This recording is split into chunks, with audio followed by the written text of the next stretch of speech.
Добре дојдовте. Во процес овој пат зборуваме со македонец од Голо брдо во Албанија, кој пред 15 години дошол во Македонија во потрага по подобар живот. Антонио Лимановски сака да ја раскаже својата животна приказна во делот како државата го прифатила од кога дошол тука. За веродостојноста на кажањето, како што вели и самиот, гарантира и со документи и со фотографии. Да, точно. Добре дојдовте, Лимановски. Дојдовте во Македонија, долго време не можевте да се снајдете, јас се сеќавам на вас, живеевте во лоши услови, во тоа време баравте медиумите точно така е, точно така. Да ја анимираат вашата состојба. Да, точно е. Сакате некој да ви помогне. Сега сте До тука. сега никој не ми помогнал. Сега сте тука и велите дека се чувствувате така. изигран, бидејќи ништо не сте добили од она што ви било ветено. Што ви беше ветено? Прво ви благодарам што дојдов во вашава куќа и што ми дадовте пријателство, што ми отворивте оваа врата и што треба да ја раскажам мојата жешка приказна или историја од мојот живот. Дали вистински еден македонец од Албанија да преживи вакви ситуации, како ја што сум, а од друга страна владата на Република Македонија, Никола Груевски лично излага во јавноста во медиумите и кажува дека ми штитиме македонците во Албанија, во Бугарија и било каде.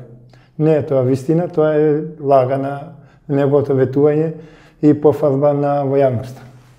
Да, ајде да почнеме од почеток. Дојдовте тука и решивте да се ангажирате партиски, мислејќи дека на тој начин подобро ќе просперирате. Да. Што направивте? А ја повеќе бив ангажиран по состаноци, во која партија се? Во партијата на ВМРО-ДПМН, исто така на партијата на Никола Груевски, како партија што е зајачи и даде сила знак на партијата за да дојде на власт. Но очигледно дека моите не згасне мојот живот, но очигледно ја постојне по нивно притисок од некои пратеници Илија Димовски, Весна Илијас Хаданчевска, директорка на училиштето Живко Брајковски, сега пратеник на Собранието на Република Македонија, и други пратеници што се во Собранието, мислам Владко. Што работевте? Што бевте ангажирани? Ние бевме ангажирани да контактираме со луѓето во сфера на неколку градови из територија на Република Македонија. За изборите? За изборите, за да дојде тие на власт. Но очигледно дека... Што беше вашата задача? Нашата задача беше дека треба ВМРО-ДПМН да успеа и да ужива на избори за да биде премиер на нова власт и да води владата до... Што правевте? Вие агитиравте, лепевте плакати, одевте... Да, точно така, лепеме плакати из цела град Скопје, во тето гостилари на секаде, кај имаше потреба, контактирав со членови на комисии, контактирав со луѓе во местни и општински комитети, исто така контактирав со граѓани, и ноќни времена сум преживел надвор и по ресторанти и клубови со мои трошоци, но очигледно дека... Што правевте? Ги убедувавте луѓето? Убедуваме луѓето, да, точно така и убедуваме луѓето. Ова е вистински факт, не сакам да лажам, ова е вистински факт што ќе треба да се каже во јавноста и јавноста да слуша што ја сум правил како еден македонец. Дали некој како им пристапувавте на луѓето? Луѓето и убедуваме, односно тој им кажуваме дека ова е добра партија, се грижи за граѓаните, ќе отвори работни места, дека ќе ве работат на секоја од куќата по едно семејство ќе работат, ќе ви намали ДДВ, да немате такси, не знам што, мислам дека ќе ви не ќе имате да плаќате имотни листови, да речеме легализација на земјиште и така натаму. Но очигледно сите тие работи инветуваме пред граѓаните за да граѓаните свесно да свате вистина дека ова ВМРО сигурно дека со овој знак и со овој глас ние ќе му дадеме гласот на нив. И дека така ја стигна до 5000 и нешто гласа што ВМРО-ДПМН е виден на неговата листа, колку од Дебар, од Тетово Госте и од Скопје пристигне гласовите на неговата партија, што партијата него оживуваше на моите гласови. И денеска истите лица ми ја врте грбот зад мене, ми реде нож зад грб и ми се заканува, но и не можам да стигнам ке тие министри и директори и заменики премиери да решават моите проблеми. Вие имате тука многу писма, праќано до сите министри, до премиерот. Точно така. Јас тука држам едно писмо до кабинетот на министерот за труд и социјална политика од 2014 година и точно тука Диме Спасов, Диме Спасов, велите дека барате работа по однос на работното место, ќе кажем и тоа, и тука велите дека се надевам дека ќе го земете во предвид и ќе бидам повикан на разговор од вас, затоа што за време на избори ви донесов преку 5500 гласа, а во спротивно ќе бидам приморан да го објавам случајот во медиум, за да ја запознаам македонската јавност. Тука сте подпишани вие. Да, и мој ова подпис, вие напишано од адвокат или вие лично? Тоа сите нивни разговори се снимани на и имам снимани и на телефон, имам снимано и на мојот мозок, и така и пишев на авокат. Авокатот беше ангажиран како една машина, што нон-стоп пишеше писма, ја писмата и доставував преку Министерството за труд и социјална. Но и вие бевте ангажиран како една машина која што работеше за интересите, мислите дека работите за интересите на Македонија. Така, точно така. Што ви беше ветено? Ми беше ветено дека проблемот ќе се реши со социјалниот стан, ми беше ветено дека социјалната помош ќе се врати, што беше прекинато од 2009 година, субвенцијата за струја и за дете оштетен со вид и трето дете, и дуке ништо до се не е направено, но тоа остана лага и јасно го кажам во јавноста дека со такви лаги само ветујат пред јавноста. Не очигледно да човек што сака нешто да заврши, да седне на маса и да седиме и да решиме проблемите. Каде живеете сега? Моментално сега живеам на улица Босна и Херцеговина во Бутел, 27 Тоа е социјален стан? Социјален стан со ниски приходи. Тоа е еден стан многу мал. Во колку квадрата? 29 квадрати. Колку луѓе живеете? Тука живеат 9 души, 9 члена нено семејство, да речеме мојата сопруга и 3 деца, и плюс имам мајка, татко и двојца браќа. Истите премети имам доставен до СИЗО, до јавно предпријатие за стамбени. Поголем стан?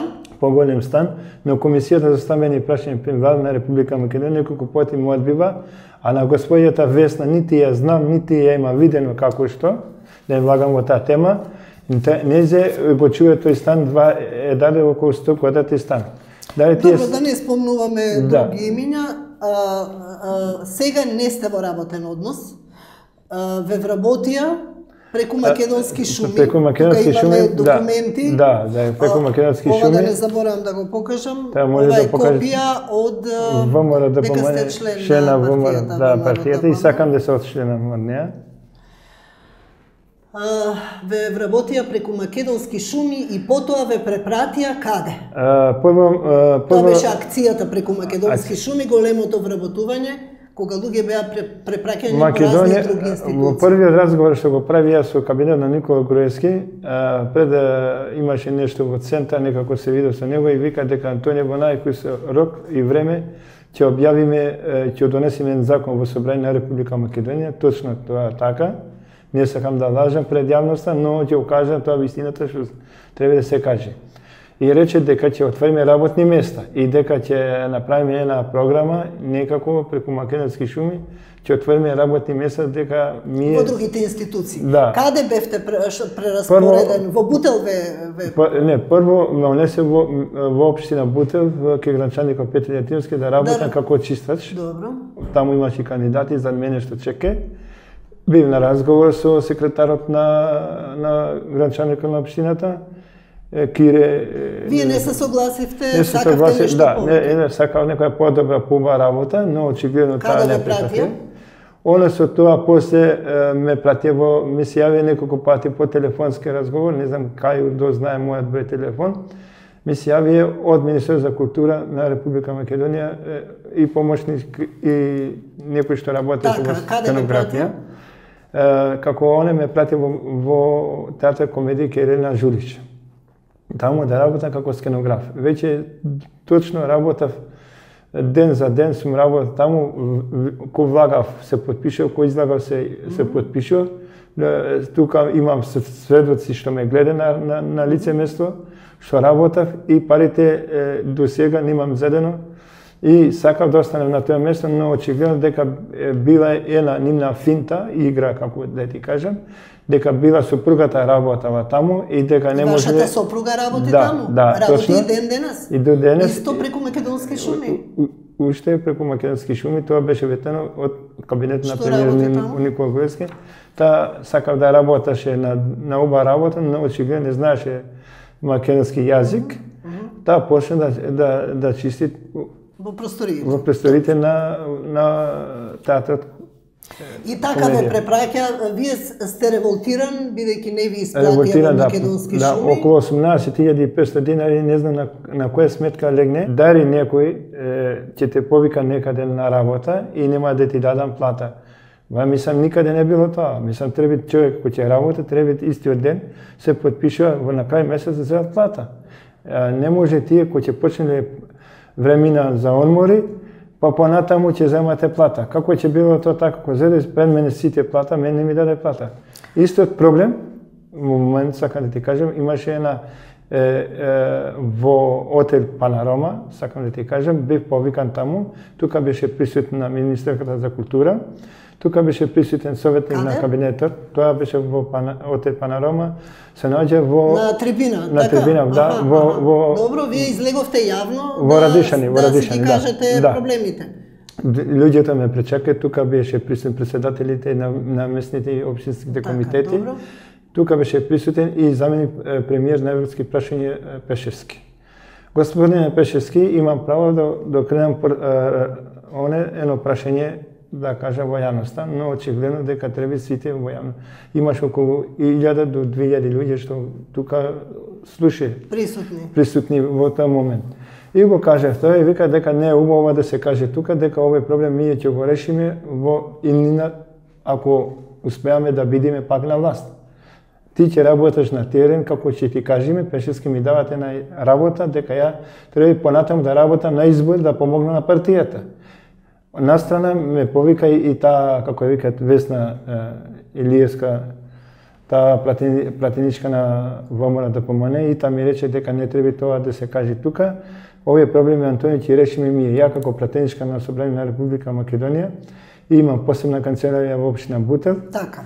И тука ќе решаме сите проблеми. Да скратиме, ги решија ли проблемите? Проблемите ни реши, дека излегува све лага и ветување на ветер. Ништо не ми решиле до сега.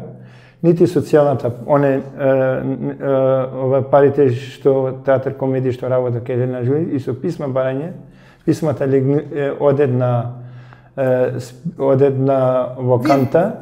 Вие влеговте во една машинерија, постојано пишувате писма, одите по адвокати, се жалате, барате услови за живот, барате оваа држава да ве прифати. Да, овој живот мене многу тежок ми е, ја да знаев дека вака била Македонија, не ти сака да даде во Македонија, како македонец, но очигледно ќе си остане во Грција и не имав проблеми вакви да зборат против Грција. Да, вие бевте предходно во Грција. Да, а очигледно не сакав и да дојде во Македонија, ќе се зема мојата сопруга и ќе појде во некои европски земји, ќе побара азил како моите роднини, дедови што ми се појдени таму 3 месеци, 6 месеци и добија азил и државата им дава за децата по 1500 евра, но им помогнуваат со крана, со јадење, со било што.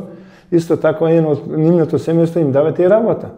Дали европската земја знаат што се прави во Македонија. Како тие шета Никола Груевски со неговите министри и кажува дека Македонија е јака, свесна држава и дека немаат сиромашти и дека проблемите се во еден добар правец. Ја вие точно сепак живеете во сиромаштија. Тука има едно писмо од дојавниот правобранител 2007 година, каде што се жалите дека обезбедувањето во владата ве има тепано. Да, точно така, ме тепано неколку пати и дуке сте сакале да влезете во владата? Сака да влезе на сила, да се види со премиер Никола Груевски, со моите купна документација, за да ми дадеше време намалку 10-15 минути, а не да ми каже дека не може да влезеш. Дали овие фотографии се од тогаш? Да, од тогаш се точно се од тогаш, дека овие се снимани и се снимани со апарат и дека точно се вие како и во Ирак, Афганистан и во Сирија вакви проблеми нема. Не се прави. Да. МТП пред владата на Република Македонија. И ова држава треба да се каже што тој колку и сакаат толку македонците и колку што им помогна на тие македонци од Албанија од Голобордо. Дали тие македонци од Голобордо се дојдени тука за да живеат добар живот, али се дојдени да им малтретираат и да им фалят бензин, да горен во пламен. Дали може би одивте во Пустец во Голобордо околу гласањето исто така? Да, сме одени таму. Имам контакти и со Темелко и со други луѓе се контактирав во Голобордо, но очигледно дека повеќе од нашите луѓе што гласале таму и дали поддршката за ВМРО ДПМН. Доаѓале тука. Тој дел од приказната доаѓа ли тука да гласаат луѓе од Пустец? Доаѓале со како го сознае министерот за затвршни работи Оливер, околу 18.000 лични карти, ја не го извади тоа, но се најде Не, дали вие имате сознание? Имам сознание дека имаше доволно. Дали сте виделе ваши сограѓани? Имаме видено доста, дека повеќе во Голобордо и во Преспа им е добиено околу 10.000 лични карти, фалсификат со лажни изјави, лажни адреси. Зашто да им се дај лични карти, кој мојот брат ментор Лимани, да не одиме во таа тема, во 2006 година бара лична карта, живи на улица Босна Цековина во Бутен, не му даде лична карта. И Оливера и началничката на 5 спрат и на 8 спрат ми кажува дека не од ке нас, зависи од тие другите таму. Да, точно, документ има доставено и во СИЗО знае дека брат ми живи со мене, тие починува со жечки, нервози, притисоци, закани, дуке починува да те удират, дуке починува да те викат обезбедено, да те бркат од вратата. Добро. Господине Лимановски, благодарам. И благодарам и вас.